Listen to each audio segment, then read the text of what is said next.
और इस वक्त नरेंद्र मोदी फरीदाबाद पहुंच चुके हैं और चुनावी सभा को संबोधित कर रहे हैं। आइए सीधे आपको लिए चलते हैं फरीदाबाद।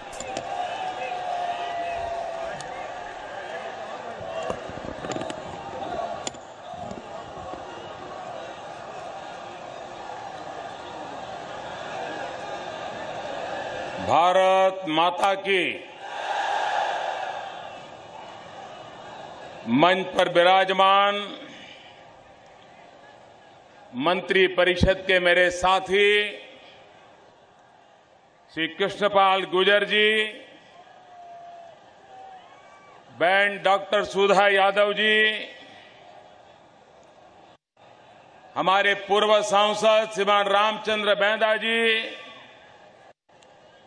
श्री अजय गौड़ जी, श्री गिरिराज जी, श्री संदीप जी, डॉक्टर महेंद्र सिंह और इस चुनाव में भारतीय जनता पार्टी के उम्मीदवार श्रीमान विपुल गोयल जी, श्रीमान रामरतन जी,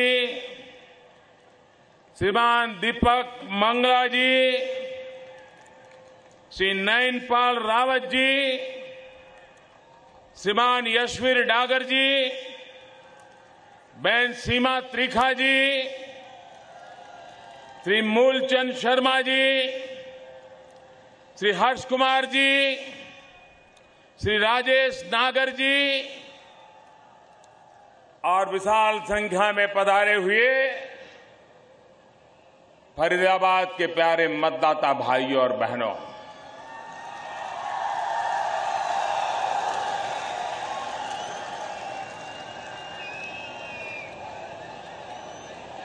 इस चुनाव में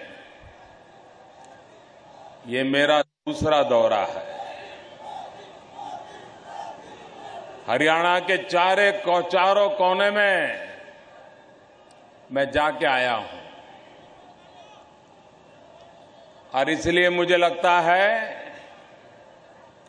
कि मैं चुनाव प्रचार करूं, उससे ज्यादा ये अच्छा होगा कि मैं आपको अग्रिम बधाई दे दूं।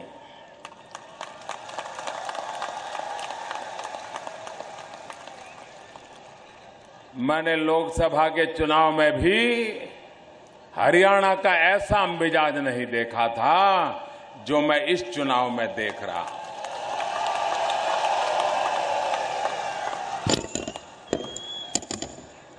एक आंधी चल रही है, एक जनसैलाब उमड़ जा रहा है। चारों तरफ विकास की गूंज सुनाई दे रही है। हरियाणा के हर नौजवान ने, हरियाणा के हर मतदाता ने हरियाणा के भाग्य को बदलने का फैसला कर लिया है। ये मुझे साफ नजर आ रहा है भाई।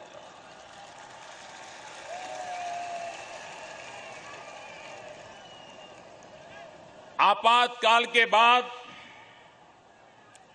जब देश में लोकसभा के चुनाव हुए थे, तब श्रीमती इंदिरा गांधी जी समेत कांग्रेस के सारे दिग्गज नेता चुनाव हार गए थे। उसके बावजूद भी कांग्रेस पार्टी को 100 से भी ज्यादा सीटें मिली थी।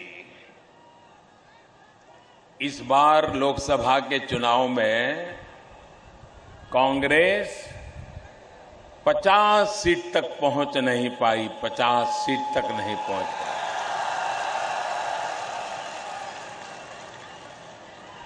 जनता को कांग्रेस के प्रति कितना आक्रोश है, कितना गुस्सा है, ये आज चारों तरफ नजर आ रहा है। और मैं देख रहा हूं इस विधानसभा के चुनाव में कांग्रेस पार्टी हरियाणा की विधानसभा में डबल डिजिट तक नहीं पहुंच पाएगी, डबल डिजिट तक नहीं पहुंच पाएगी, 10 से नीचे रह जाएगी।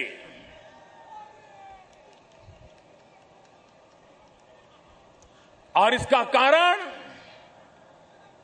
उनके अपने पाप है। जिस प्रकार से जनता को लूटा गया है, जिस प्रकार से प्रदेश को तबाह किया गया है, जिस प्रकार से किसानों को असहाय बना दिया गया है, उसका नतीजा है यह देश अब कांग्रेस को देखने के लिए भी तैयार नहीं है, सूंघने के लिए भी तैयार नहीं है, सुनने के लिए भी तैयार नहीं है।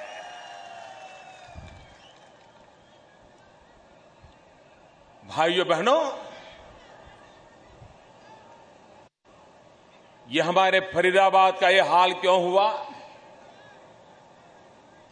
मैं बनारस में जब लोकसभा का चुनाव लड़ रहा था तो हमारे उस पूर्वांचली इलाके के सब लोगों की जब मैं बात करता था, बोले हम तो फरीदाबाद में हैं।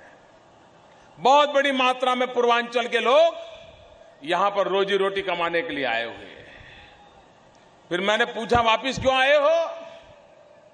तो बोले साहब 5 साल 7 साल तो वहां काम मिला, अब हालत इतने खराब हो गए हैं कि हम घर वापिस लौट आए हैं, हम नौकरी ढूंढ रहे हैं, काम ढूंढ रहे हैं।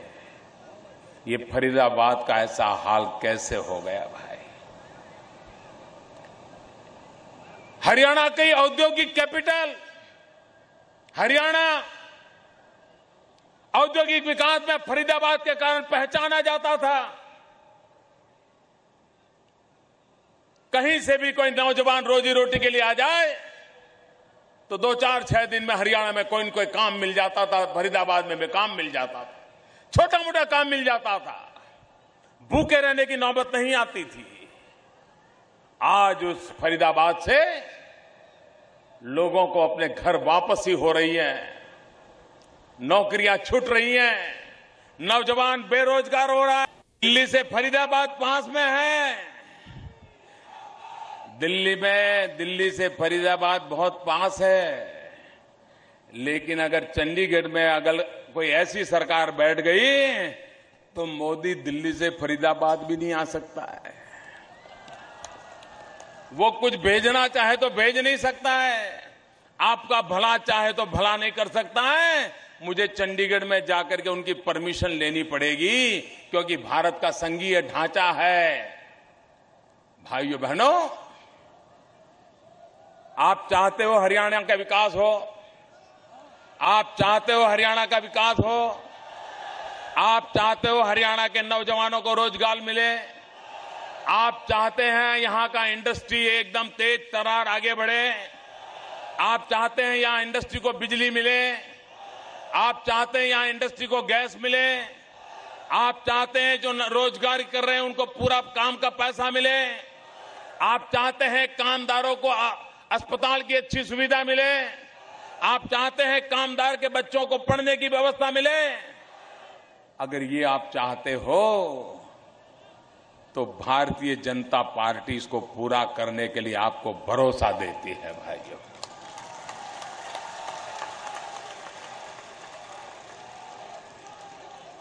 हरियाणा को आधा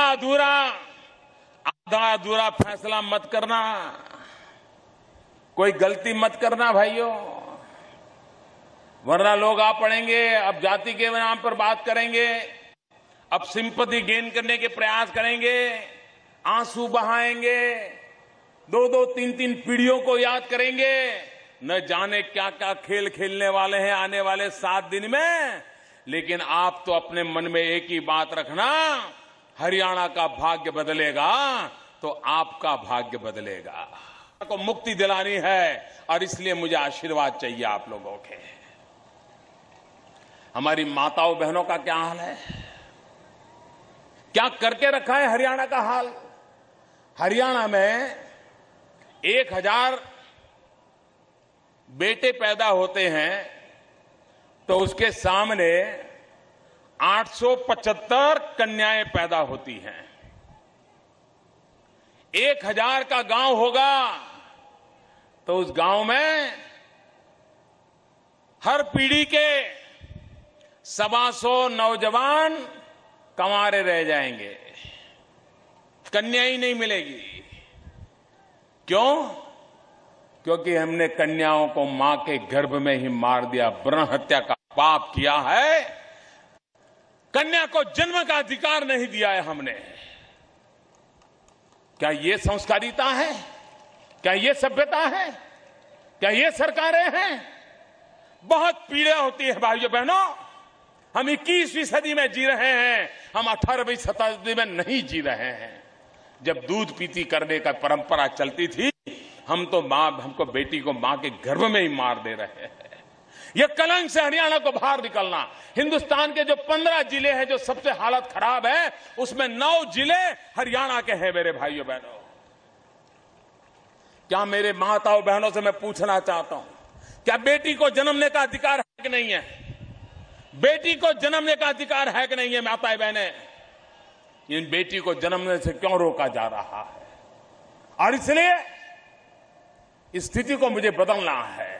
इतना ही नहीं, आज गांव में भी महिलाएं डरी डरी रहती है। हर गांव में कोई न कोई बाहुबली बैठा है। महिलाओं को खौफ रहता है, घर के बाहर निकलने से डरती है। महिलाओं का शोषण करने वाले सरफरे लोग घूम रहे हैं। इतना ही नहीं, दलित कन्या पर बलात्कारों की घटनाओं ने सारे हिंदुस्तान का सर झुका दिया है। हरियाणा में एक के बाद एक घटनाओं का क्रम चल पड़ा था। क्या इन माताओं बहनों को सुरक्षा नहीं मिलनी चाहिए? क्या ये माताएं बहनें सम्मान से जीनी नहीं चाहिए? क्या इन माताएं बहनें सर ऊंचा कर करके समाज के अंदर गौरव का जीवन नहीं जी सकती है? माताएं बहनें, दिल्ली में आपका एक भाई बैठा है जो आपके सम्मान के लिए जी रहा है, आपकी सुरक्षा के लिए जी रहा है। माताएं बहनें, और इसलिए मैं हरियाणा की माताओं बहनों को कहना चाहता हूं, आपके सम्मान के लिए, आपके गौरव के लिए, आपके साथ हो रहे अन्यायों के खिलाफ लड़ने के लिए सभी माताएं बहनें एकजुट हो जाइए। जाति बिरादरी से भी अलग होकर के एकजुट हो जाइए। परिवार का मुखिया कुछ भी कहे मत मानिए, इस बार एक होकर के नारी के सम्मान के लिए मतदान कीजिए, नारी के गौरव के लिए मतदान कीजिए, कमल के निशान पर बटन दबाइए। भाइयों बहनों, जिस प्रकार का जुल्म चल रहा है, हमारा हरियाणा ऐसा नहीं था भाई। मैं भी यहां रहा हूं, मैंने देखा है हरियाणा को। मैं गली गली से परिचित हूं। इसे तबाह कर दिया गया है और ये मेरा अपना हरियाणा है। मैं इसे तबाह होते नहीं देख सकता हूं भाइयों।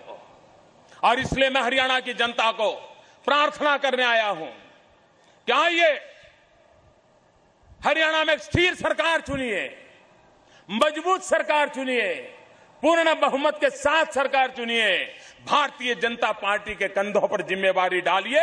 मैं आपकी सेवा करने का वादा करता हूं। मुझे बताइए भाइयों बहनों, ये हमारा हिंदुस्तान कभी सोना की चिड़िया कहा जाता था, कभी हमारे हिंदुस्तान की दुनिया में गुंज हुआ करती थी।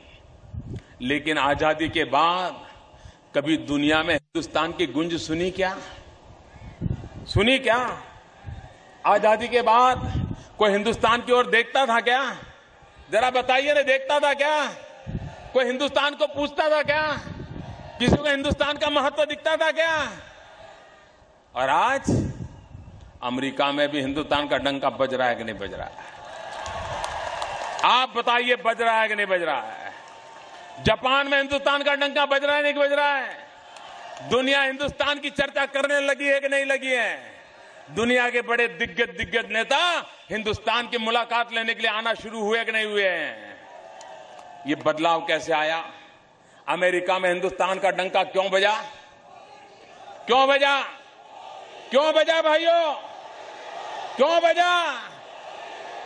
ये हिंदुस्तान का डंका क्यों बजना शुरू हुआ? मोदी के कारण नहीं बज रहा भाइयों बहनों, मोदी के कारण नहीं बज रहा है। ये जादू मोदी का नहीं है, ये करिश्मा मोदी का नहीं है, ये करिश्मा आपका है, 125 करोड़ देशवासियों का करिश्मा है। ये दुनिया में हिंदुस्तान का डंका बज रहा है, आपके कारण बज रहा है, क्योंकि आपने मई महीने के लोकसभा के चुनाव में एकजुट होकर के जात पात देखे बिना, अपना पराया देखे बिना सिर्फ भारत मां का कल्याण करने का निर्णय किया। 125 करोड़ देशवासियों ने पूर्ण बहुमत के साथ 30 साल के बाद पहली बार एक मजबूत सरकार को जन्म दिया। इसी के कारण दुनिया पूछने लगी है। अगर आपने डीली डाली सरकार बनाई होती तो दुनिया भी आपकी ओर देखने वाली नहीं थी। आज दुनिया इसलिए देख रही है कि आपने मजबूत सरकार बनाई है। आपको अच्छा लगता है ना, दुनिया में हिंदुस्तान का डंका बज रहा है, अच्छा लगता है, गौरव होता है, अभिमान होता है, खुशी होती है। क्या हरियाणा का भी डंका बजना चाहिए कि नहीं बजना चाहिए? हरियाणा का डंका बजना चाहिए कि नहीं बजना चाहिए? पूरे हिंदुस्तान में हरियाणा का डंका बजना चाहिए कि नहीं बजना चाहिए? पूरी दुनिया में हरियाणा का डंका बजना चाहिए कि नहीं बजना चाहिए? अगर डंका बजाना चाहते हो तो हरियाणा में भी पूर्ण बहुमत वाली भाजपा की मजबूत सरकार बनाइए, डंका बजेगा। आप अगर साथ खड़े हो गए तो हरियाणा का भी डंका बजेगा भाइयों। और इसलिए मैं आज आपसे अनुरोध करने आया हूं, 15 तारीख को कमल के निशान पर बटन दबा करके भारी बहुमत से भारतीय जनता पार्टी को विजयी बनाइए। हरियाणा में एक नए इतिहास का आरंभ कीजिए, विकास की यात्रा का आरंभ कीजिए, नौजवानों का भविष्य सुरक्षित करने का आगे बढ़िए, माताओं बहनों की सुरक्षा के लिए आगे बढ़िए, मां बहनों के सम्मान और गौरव के लिए आगे बढ़िए, किसानों के कल्याण के लिए आगे बढ़िए। एक चमकता हुआ विकास वाला प्रगतिशील धबकता हुआ हरियाणा बनाने का संकल्प करने के लिए कमल पे बटन दबाने के लिए मैं आपसे प्रार्थना करता हूं। सभी उम्मीदवारों से मेरा आग्रह है कि मेरे बगल में आके खड़े हो जाए। सारे उम्मीदवार आ जाएं, सब आगे आ जाइए, कैमरा वाले आपको ढूंढ रहे हैं। अच्छा भाइयों बहनों, मेरा एक काम करोगे? सभी नागरिक भाइयों बहनों, मेरा एक काम करोगे? मुझे जवाब दीजिए, करोगे? बहनें इधर मेरा काम करोगे? उधर जो दूर दूर खड़े हैं मेरा एक काम करोगे? पक्का करोगे? सभा पूरी होने के बाद आप जब जाएंगे तो पानी का बोतल पड़ा हो, कागज के टुकड़े पड़े हो, प्लास्टिक पड़ा हो, कूड़ा कचरा पड़ा हो, इसको उठा के ले जाएंगे, पक्का ले जाएंगे। यहां कोई गंदगी नहीं छोड़ेंगे ना। हमें गंदगी करने का अधिकार नहीं है। सिर्फ सफाई वाले सफाई करें और हम गंदगी कर रहे हैं, ऐसा हमारा देश नहीं हो सकता है। हम अपनी जिम्मेवारी को समझें, ये सफाई हम भी करेंगे, पक्का करेंगे। मेरे साथ दोनों मुट्ठी बंद करके बोलिए, भारत माता की, भारत माता की। एक बड़ी तेज आवाज आनी चाहिए, दोनों मुट्ठी बंद करके, भारत माता की, भारत माता की, भारत माता की।